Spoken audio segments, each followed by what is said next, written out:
एका संक्रांतीच्या दिवशी एका बाईनं हत्तीवर बसून वाण दिलं. काय सांगू आता, संतांचे उपकार सांगतोय.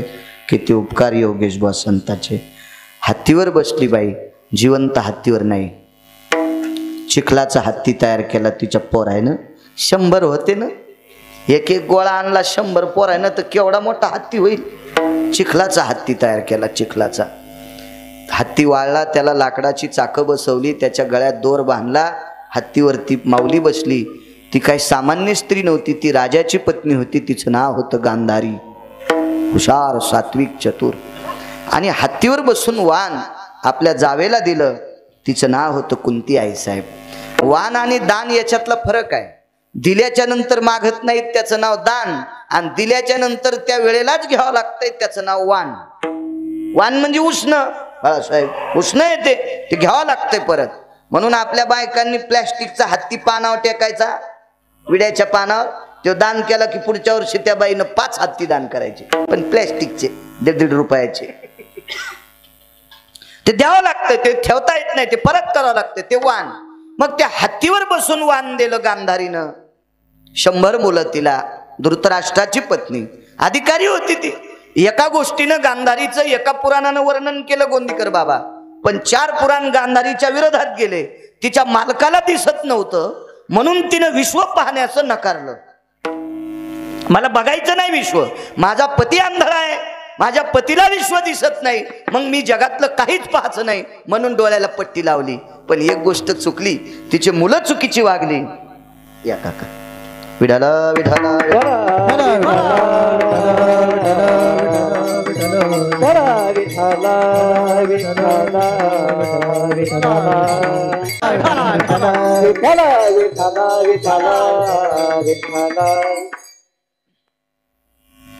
एका पुराणानं तिचं वर्णन केलं, नवऱ्याला दिसत नाही म्हणून जग पाहणं बंद केलं. मालकावर प्रेम केलं, त्याबद्दल दुमत नाही. पण काही पुराण गोंदीकर बाबा असे विरोधात गेले, हिचे मुलं नालायक होते. नवऱ्याला मुलांचा नालायकपणा दिसला नाही, पण आईला दिसत होता. तिनं जर डोळ्यानं बघितलं असतं, मालकाला सांगितलं असतं आपली पोरं भ्रष्ट वागायले, तर महाभारत घडलं नसतं. पण हिनं डोळ्याला पट्टी बांधल्यामुळं काही पुराण गजमल दादा तिच्या विरोधात गेले. विठाला विठाला,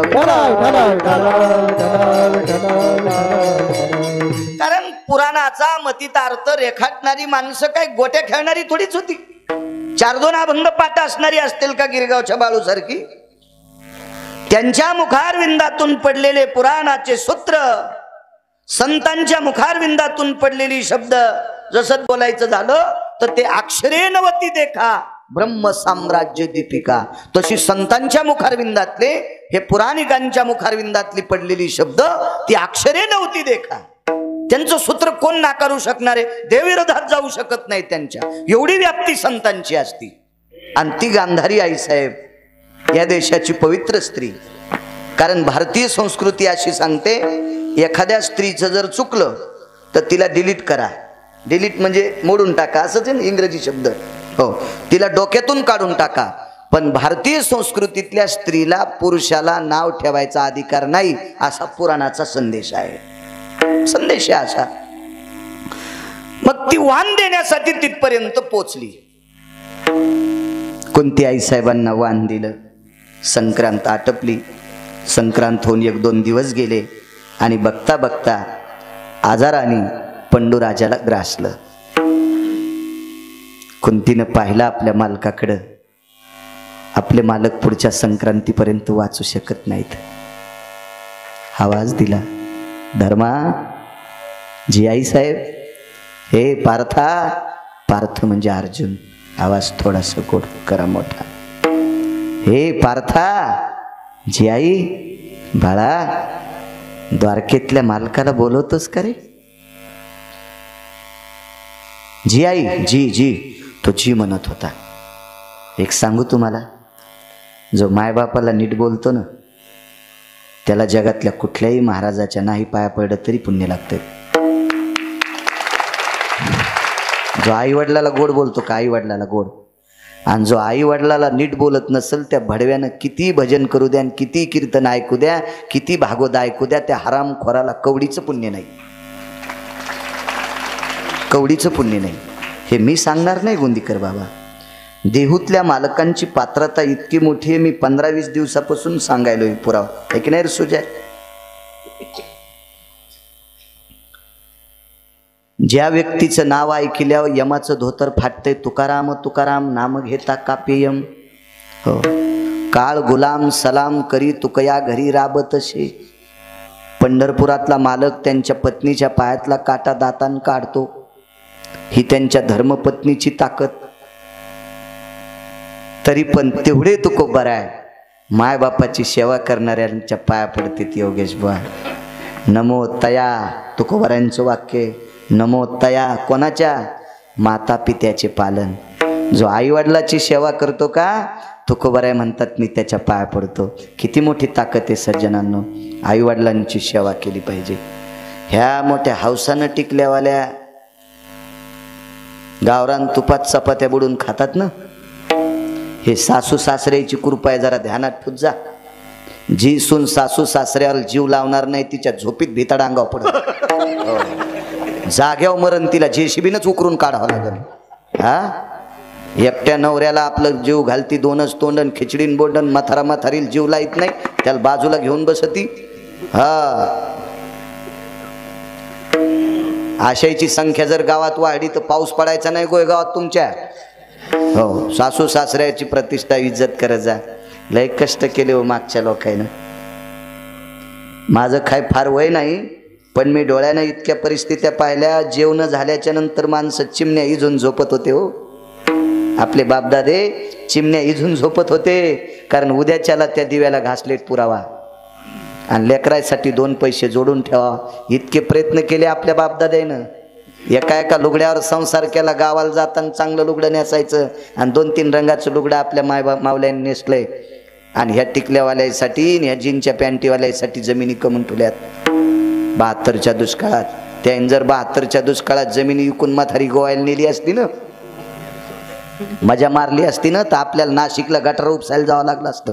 विठाला विठाला विठाला. सोपा परमार्थ आहे, चांगलं वागणं हाच मोठा परमार्थ आहे. असो, ए पार्था, इथपर्यंत आलत ना अर्जुना. ए धर्मा, बोलव रे द्वारकेतल्या मालकाला. काय सांगू आता संतांचे उपकार योगेश बुवा. अर्जुनानं भीमाला बोलवलं आणि सांगितलं, ए दादा, मालकाला बोलायचे. भीमाच्या कंठात एवढी मोठी ताकद होती, त्यानं आवाज दिला की हस्तिनापूर ते द्वारका म्हणजे दिल्ली ते गुजरात, बरोबर तिथं आवाज जायचा. आणि भगवान आले. एक जण विज्ञानवादी म्हणला, हे असं कसं शक्य आहे? नको मानू काका, नको मानू. मानील तो देईल काय, न मानील तो नेईल काय, काय घेणे आमच्याशी. तू नको न मानू, तुला कोणाला मानायचं ते मान, तू ठरव. मला एक कळत नाही, मुस्लिम समाजाचा भंगार विकणारा गोंदीकर बाबा तो त्याच्या देवाला मानतो, मिस्त्री काम करणारा त्यांच्या देवाला निष्ठेनं मानतो, तर सर्वोच्च श्रीमंत मानतो. आपल्याच जन्माला काही अवलादी आल्या, राहत्यात आपल्यात, खात्यात आपलं, सगळं सगळं सगळं आपलं आणि इचकित्यात आपलं. मग हे नेमके आपल्यात नाही तर मुसलमानात नाही, देवाला पण विचार पडत असं या भडव्याला मेल्यावर कुठं टाकावं. हे हिंदूच्या कुळात जन्माला आले तर अनुकरण हिंदूचं करीनत. हो, आणि एक तर तिकडं जाऊन सुनता करीनत. म्हणजे नेमकं मानायचं तरी पंढरपुरातल्या मालकानं कोणाला? याला चारवाक म्हणतात ना, आपल्यात राहून आपलं इचकित त्याला चारवाक. हे कसं शक्य आहे? तिथं कसा आवाज जाईल? अरे जात होता. आता विज्ञान युग लय शहाणं झाले होय. एका घरी गेलो मी, ते म्हणे बातम्या पाहायच्या का? मी म्हणलं टीव्ही आहे का तुमच्या इथं? आम्हाला काय माहिती, मी तेव्हापासून हिशोबात राहतो. लय म्हटलं हीच काहीच नाही, आपल्याला काय करायचंय? टीव्ही म्हणले. हो, टीव्ही भिताड आमचं सगळं टीव्हीचे. हो, 11.5 बाय 22 फुटाची टीव्ही, बटन डोळे मिचकिले की टीव्ही सुरू झाली. त्या टीव्हीचे सेन्सर आणि त्याच्या डोळ्याचे जुळलेले. पेट्रोल पंप थंब लावल्याशिवाय सुरू होईना. ह्या काहीचे मोबाईल येत ना भिताडासारखे, बापाच्या हातात गेल्यावर मिळत पळणं, ते पोरालाच त्याचं लॉक माहीत. हो, मग त्या काळातले लोक काय साधे असतील का?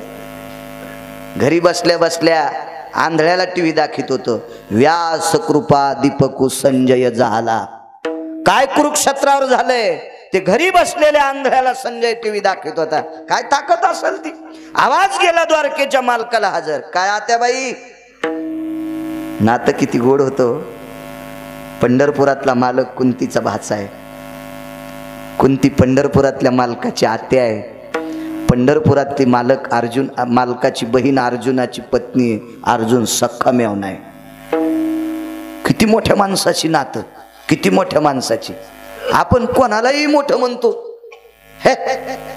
भंगाऱ्या भोंगाऱ्याला मोठं म्हणी जाऊ नका. मोठं कोणाला म्हणायचं? जे आपल्याला मोठं करतो त्याला. हो, झाडाखाली सोयाबीन वाळतच नाही पण तिला शेंगा लागत नाहीत. हा, झाडाखाली ऊसाला किती बी पाणी द्या त्याला 4च्या वरी पेरीत लागत नाही. 5वं पेरा असं मुरकुल्यावानीच झाडाखालच्या ऊसाला, झाडाखालच्या सोयाबीनला. झाडाखालचा कापूस वाळत नाही पण बोंड धरीतच नाही. तसे मोठाले झाड बारकाल्याला मोठं होऊच देत नाही. आणि काय म्हणून मोठं म्हणायचं मग त्याला? मोठा पंढरपुरातला आपला, सगळ्यांचा मोठा पंढरपुरातला, काशीतला. मोठी संत येत हे आपल्याला मोठं करतो. आल्याच्या नंतर सांगितलं, कृष्णा जी आत्या पाय तुझ्या मामांकडं. आत्ते मामा होते पडलेले, ते आलील पायाला हात लावून. काय सांगू आता संतांचे उपकार. तर कमरापासून खाली लुळपुळू शरीर झालं. काका काय नव्हतं राहिलं, काय नाही. कुंतीने सांगितलं, कृष्णा अरे जावेनं काल वाण दिले रे मला हातीवर बसून, आणि पुढच्या संक्रांतीला तिला वाण परत करायचंय. म्हणून एक संक्रांत होईपर्यंत कपाळावर कुंकू असावा. टस टस टस टस डोळ्यातून पाणी आलं. कोणाला सांगू लागली? पंढरपुरातल्या मालकाला. कृष्णा एक संक्रांत होईपर्यंत कपाळावर कुंकू पाहिजे रे, मग मी गांधारी ताईचं वाण परत करीन. ठीक आहे आत्या. यमराज जी मालक, आमच्या आत्या मामाला आयुष्य किती आहे? उद्या दुपारा 12:30 वाजता जाणार आहेत. बाण लागला कुंतीच्या काळजाला. काल परवा संक्रांत झाली आणि 12:30 वाजता उद्याला मालक जाणार आहे. कसल्या पुढच्या संक्रांतीला वाण देता येते? नाही देता येत आपल्याला.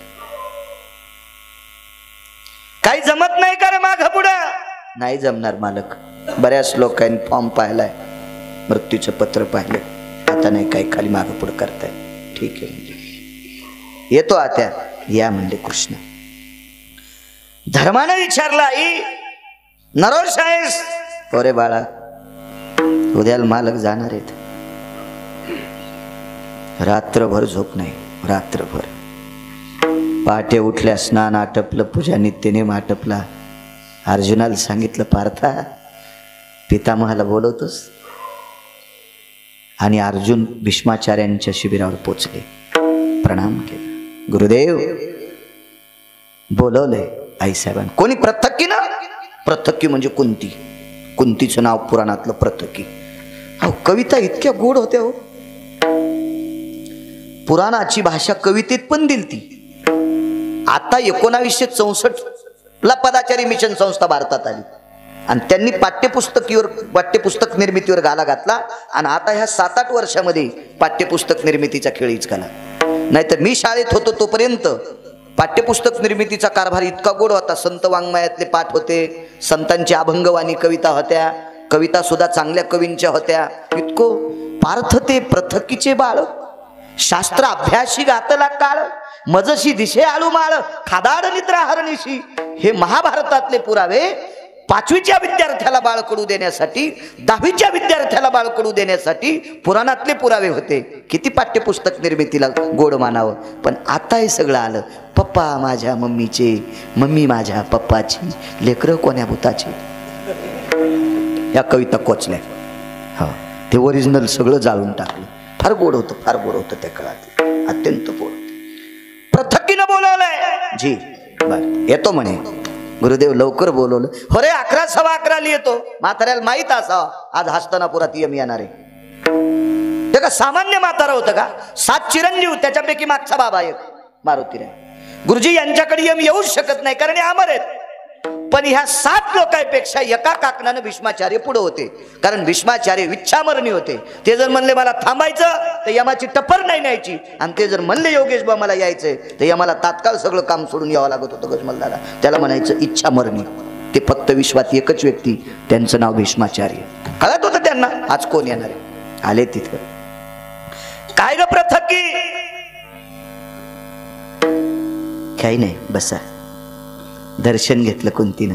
एक सांगू तुम्हाला, कुंतीनं ज्या वेळेला भीष्माचार्यांचं दर्शन घेतलं का, त्यावेळेला भीष्माचार्यांच्या डाव्या डोळ्यातून पाण्याचा थेंब आला. पाण्याचा थेंब आला. धर्म हा सात्विक आणि सदाचारी पुण्यशील व्यक्ती होता. धर्मानं एकांतात भीष्माचार्यांना विचारलं, पितामह, आईनं दर्शन घेतल्याबरोबर तुमच्या डाव्या डोळ्यातून पाण्याचा थेंब का आला? धर्मा, तुझ्या आईच्या कपाळावरचं कुंकू थोडं रुष्ट दिसलं रे. रुष्ट दिसलं म्हणजे रुसल्यासारखं दिसलं कुंकू. याचा अर्थ आज पंडूराजा जाणार आहेत. हे ज्याला कळतंय त्याला साधू म्हणायचं. कुंकू रुष्ट दिसले कपाळावरचं. हे पृथक्की. जी बाबा. नाराज आहेस? होय पितामह, मालक थोडे आजारी येत. बर. गेले पितामह. खांद्यावर घोंगडी होती गोंदीकर बाबा, घोंगडी आथरली. भीष्माचार्यांना घोंगडी सिंहाच्या मानेवरच्या केसाची होती. एकही सिंह मारला नाही. शब्दवेधी पारंगत होते. बाण सोडा की शब्दवेधात जायचा. मानेची बट घेऊन घ्यायचा, केसाची बट सिंहाच्या मानेवरली, त्याची घोंगडी बसायला आथरली. भोगाला अग्नी लावलेली माणसं होती. ज्यानं भोगाला विस्तू लावला तो पलंगावर कशाला बसेल? ज्यानं वासनेला विस्तू लावला ते गाद्यावर कशाला बसेल? ते भीष्म होते. भीष्म. घोंगडी आथरली. हाना म्हणे पंडूला. झोपिलं पंडू राजाला. पायथ्याला बसले.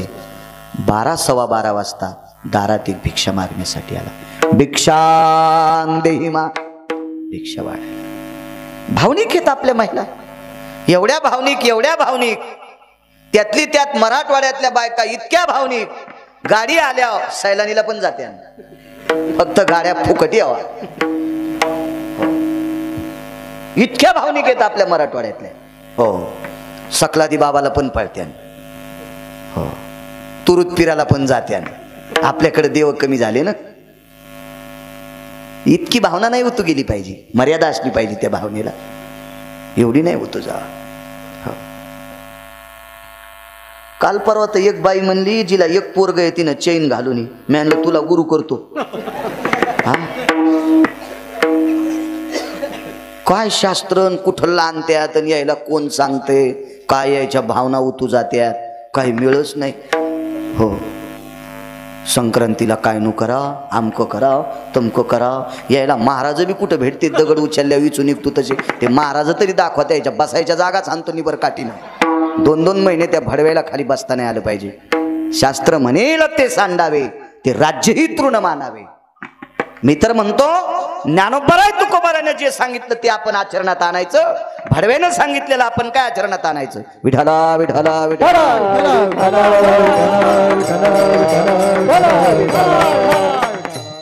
एकादशी न धरणाऱ्या कितीतरी बायका इथं बसल्या बसल्या सांगतो मी काय गांजा ओढून फिरतोय? माय काय गोळ्या संपल्यात का? एकादशी न धरणाऱ्या दाखितो. पिवळे गुरुवार, ढवळे बुधवार धरणाऱ्या कितीतरी दाखितो. आपल्या ऋषी मुनींना हा संप्रदाय ऋषी प्रणित आहे. हा संप्रदाय मुनी प्रणित आहे. हा संप्रदाय वेद प्रणित आहे. हा संप्रदाय शास्त्र प्रणित आहे. हा संप्रदाय पुराण प्रणित आहे. दादे गुरुजी ह्या 5 लोकांनी जे सांगितलं ते आपण करायचं. मधल्या भंगाऱ्यांचं नाही ऐकायचं. वाटलं होऊन जाईल. कशाला इतका कडबा घेता? अहो, एका खुंटीला इतकं वजन अडकावा, खुंटी बी वाचली पाहिजे आणि पिशवी तुटली नाही पाहिजे.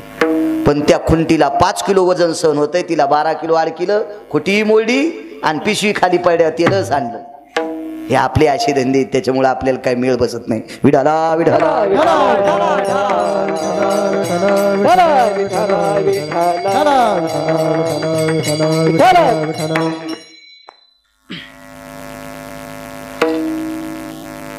सव्वा 12 वाजता भिक्षा मागण्यासाठी एक व्यक्ती आला. लय भावनिक हो, लय भावनिक. मी नुसतं एखाद्या कीर्तनात सांगावं मला आमकं आमकं केलं, मी अशी अशी दोरी दिल्यावर तमकं तमकं होतंय, मला घरी बसल्या बसल्या पैसे मिळतील. रांगच आहे का बाळू घरी, हाय का बाळू घरी, हाय का. मला दोरे कमी पडतील इतके पैसे लागतील दोरे आणायला. हो, सुरूच सुरूच सुरूच सुरूच सुरूच सुरूच. काय आपण किती मोठ्या राज्यातली माणसं आहे. वाघिणीचं दूध पिणारी माणसं आहेत आपण. ज्ञानोबा आहे, तुकोबा आहे, नामदेव आहे, चोखोबा आहे, नाथ बाबा, सावता बाबा, शेना महाराज, रविदास महाराज, कबीर महाराज, मीराबाई, जनाबाई, मुक्ताबाई, सखूबाई, अशा संतांचा वाद ज्या राज्यात आहे त्या राज्यातली माणसं आपण आहेत. वाघिणीचं दूध चपाती चुरून त्या दुधात खालाय. शुहीन येली गोंदीकर बाबा काका, शुहीन येली, आणि वाघिणीच्या शुहिणीच्या दुधात चपाती चुरून खालाय, तरी शेपुडी पाळली, तुळशी खाला. तुळशीच्या बाजूलाच मेख रवली, तिथंच बांधली, ती पार करंडी ती तुळस ती. मी म्हणलं आता तुम्ही वाघिणीचं दूध खाल्यान शेपुडी कशाला. बब्याला ऊन लागल्याच्या नंतर त्याच्या कानात शेळीचं दूध टाकायचं, बोकड्या घालू बब्याच्या कानात. वाघिणीचं आणि शुहिणीचं दूध प्यायला ऊन लागत असतं का? हा, तसला आपला नुसता हलकट पोकळपणा झाला आपला. आपला भाव शिळ्याकडी कशी फसफस उतू येते असा भाव आपला कोणीकडे उतू चाललाय. कोण्या राज्यातली लोक आहेत आपण? ज्या राज्यातल्या मालकाला, ज्या विश्वातल्या जगाच्या मालकाला, ज्या राज्यातल्या नामदेवरायनं थरथर कापावा. पाषाणाची मूर्ती कापे थरा थरा, जेवे भरा भरा नाम्या संगे. विटेवरचा मालक नामदेवराय पुढे थरथर कापला, मांडी खालून खाली भोईला बसला आणि नामदेवरायच्या ताटातलं खात होता. अशा राज्यातली माणसं आहेत आपण. बाकडवाद कशाला ऐकायचा? इथं ऐका पुराण, सरळ सरळ सरळ सरळ पुराण ऐकायचं अशा महात्म्यांच्या मुखाविंदातून. आमची इथं भागवतकार आले, हे होते ना फकरू महाराज आहेत ना गावातले, हे उतू आले तुमचे बंदे पैसे. मी म्हणलं भागवतकार कुठे आहेत? ते स्टेजच्या मागं जाऊन बिडी ओढ लागली. अरे मी म्हणलं हे गाव जाळीत ना रे गिरगाव. हो, मी बरं झालं शोधला राहिला आलो, नाही याच्यासोबत मी बी वर पळन. एक बोललो तर ते लिपस्टिक लाईत होतं वाटाला, आणि मग भागवत सांगत होतो. वक्ते बाबा म्हणायचे पुरुषानं 2दा आरसा बघावा आणि स्त्रीनं जीवनात दिवसात 3दा आरसा बघायचा. जी बाई भिंगापशी जास्त जाती का तिच्या भाकरीत केस गवसतीतच, तिच्या पिठल्यात केस, तिच्या भाजीत, म्हणजे कव्हा दाताळ तिच्या उशालात ना.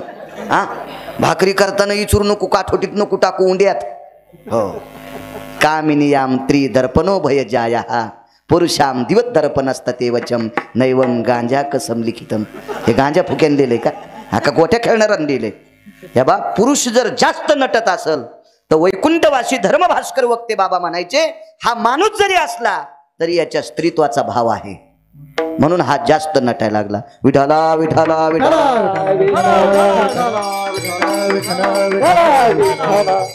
चांगल्यांच्या मुखारविंदातली कथा ऐकायचा उद्धार होईल तुमचा. हरिदासा मुखे मालकांचं वाक्य, हरिदासाच्या मुखारविंदातलं श्रवण झालं की आपल्याला मोक्ष प्राप्त होत असतो. चला, 12:15 वाजता दारात भिक्षा मागण्यासाठी व्यक्ती आला. कुंती आई साहेब म्हणल्या, धर्मा जी आई सूप घेऊन ये. सूप सांगितलं. गोंदीकर बाबा धान्यात सूप खूप शिलं आणि कुंती दारातल्या महाराजाला वाढायला गेली. पण ते महाराज लय रगील होतं. ते म्हणला, लग्न झालेल्या स्त्रीच्या हातचं घेत नाही. लग्न जरी झालं नसेल, लग्न करायचं असेल प्रकाश बुवा तर त्याच्या हातचं घेत नाही. मला 2च लोकांची भिक्षा लागते, एक तर ब्रह्मचारी, एक तर संन्याशी. काय भाव माझ्या कुंती आई साहेबाचा. याच्यावर सांगत होतो, भाव उतू जावा पण येडा नाही. असा कोणीकडे बी नाही उतू गेला पाहिजे, खाल्लं गाव वाहून झाला. हिशोबात असला पाहिजे भाव, हिशोबात हिशोबात हिशोबात. इतका आनंद योगेश बुवा कुंतीला. माझ्या दारात अनुरागी मागायला आला, आणि आज एक ब्रह्मचारी घरात आहे. त्या ब्रह्मचार्याचं नाव भीष्माचार्य. अंथरुणावर बसलेले होते घोंगडीच्या. पंडूराजा पडलेले आहेत, पायथ्याला घोंगडीवर बसलेत. आणि कुंतीनं सांगितलं, पितामह दारात आलेला अनुरागी सिद्ध आहे. मनानं उपमा दिल्या. तो अनुरागी आहे आणि तो यती ब्रह्मचारी किंवा संन्यासाच्या हातची भिक्षा पाहिजे. आणि योगायोगानं तुम्ही आमच्या घरी येत, तुम्ही त्या महाराजाला भिक्षा वाढा. तो काय म्हणा पितामहानं? प्रत्येकी त्याला म्हणावं 12:30च्या नंतर वाढतो. कारण हिला वाटत होतं महाराज, पण ते महाराज नव्हतं ना, ते दक्षिणेचा राजा होता. तो यम होता, यम महाराजाच्या रूपात आलता. 12:30 वाजल्याच्या नंतर कुंती आई साहेब म्हणल्या, महाराज थांबा ना. आता काय थांब म्हणे ती, येतो मी. ते भिक्षेला आलत नव्हतं, हिच्या मालकाचा प्राण काढायला लागतो. दृष्टांत संपला. भीष्माचार्यांनी यमाला आवाज दिला, हे दक्षिणाधिपते यमराज, आयुष्य किती दिवस? आता 12 संक्रांती. म्हणून आपली जुनी लोक शिकलेली नव्हती, पण ते म्हणायचे एक आणि टळली की 12 वर्ष ताण नाही, असं एक मन होतं बरं आपल्याकडं. मला वाटतं ते फार काही शाळेत जात नव्हते, पण विवेक संपन्न होते ना, माणसं माणसात बसत होते ना. आता शेजाऱ्याचं काय चाललंय मोबाईलच्या नादात काहीच कळलं. आमची बैलगाडी, परमेश्वर काका आहेत ना, बैलगाडी सोडी आमच्या दारात, आमच्या तिथून ट्युशनला पोरण पोरी जाते. राजे भाऊ बाबा ते तुम्ही बांधलं ते कळणत ना तुम्ही. हो ना, हो ना, हो ते सोडा बनते, ते सुधरण ते. आता तर लय वाढोळ कीर्तन करतो. अहो एक पोरग मोबाईलच्या नादात आमच्या गाडीच्या आखरीवच गेलं, त्याची 1.5 इंच मांडी फाटली. ते म्हणला इथं लावित असते का? मी म्हणलं कुठं, छतावर ठोका गाडी, तुला दिसत नाही का? हा 37 फुटाचा रस्ता आहे ना. मला नादात कळलंच नाही मोबाईलच्या, इतकी पागल अवलाद. कळ ना बाजूला कोणी, इतका इतका. मला सांगा, रस्त्याने चालताना जो बैलगाडीवर जातोय ह्यो कलेक्टर होऊ शकतो का? ह्यो मायबापाला घुमवायलाय. ते बिचारे लोकांचे काम करू करू ट्युशनला पैसे द्याले, आणि हे बैलगाड्यावर चढ, कशावर चढ, सुंबळ्या. आणि म्हणून आपला विवेक हरपलाय. माणसांनी माणसाच्या सानिध्यात जावं. त्याच्यासाठी सप्ते आहेत, त्याच्यासाठी नवरात्री आहेत, त्याच्यासाठी गणपतीचा उत्सव आहे, त्याच्यासाठी हे संप्रदायातले कार्यक्रम आहेत. निदान या निमित्तानं तरी एकूण एका जवळ येत जा, ह्या निमित्तानं तरी येत जा एकूण एका जवळ.